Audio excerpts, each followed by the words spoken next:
हम मधु झा अहाँ सबके प्रणाम करै छी। आइ हम अहाँ सबके एगो पाबनि गीत सुना रहल छी। अगर हमर गीत पसंद आए तो वीडियो के लाइक करब, चैनल के सब्सक्राइब करब। धन्यवाद। मोन होइए हम पाबनि पूजते रही, मोन होइए हम पाबनि पूजते रही। हे किछु बाजी ने भूखी कथा सुनते रही, हे किछु बाजी ने भूखी कथा सुनते रही। मोन होइए हम पाबनि पूजते रही, मोन होइए हम पाबनि पूजते रही।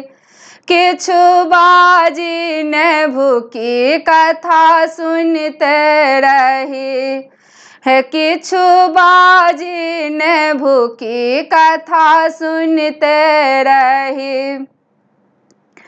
सासु बड़ जतन सँ भार पठल, सासु बड़ जतन सँ भार पठल। तकरो ताये हमर मम्मी दुसिये देलखिन, तकरो ताये हमर मम्मी दुसिये देलखिन।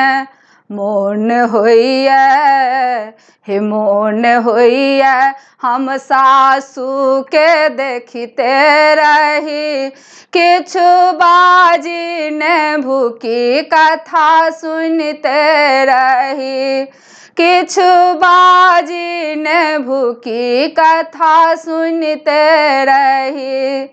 मोन होइए हे मोन होइए हम पाबनि पूजते रही, किछु बाजी ने भूखी कथा सुनते रही, किछु बाजी ने भूखी कथा सुनते रही।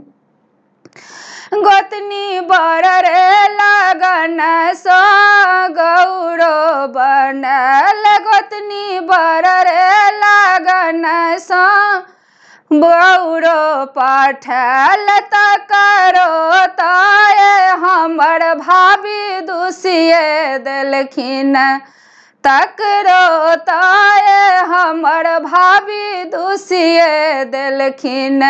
मोन होइए हे मोन होइए हम भाभी के देखते रही, किछु बाजी ने भूखी कथा सुनते रही, किछु बाजी ने भूखी कथा सुनते रही।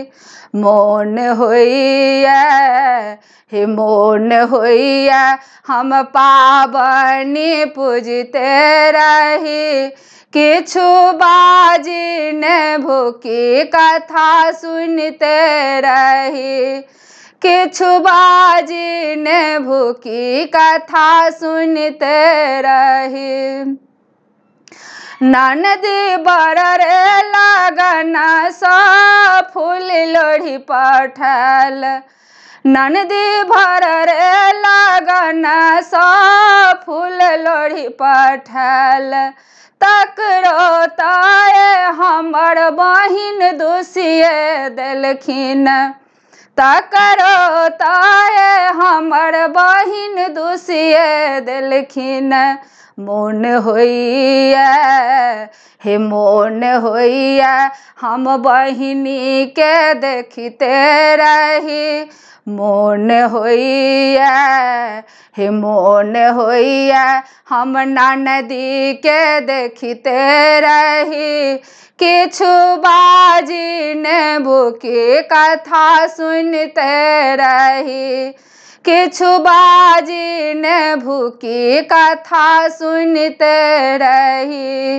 मोन होइए हे मोन होइए हम पाबनि पूजते रही, किछु बाजी ने भूखी कथा सुनते रही, किछु बाजी ने भूखी कथा सुनते रही, किछु बाजी ने भूखी कथा सुनते रही। धन्यवाद।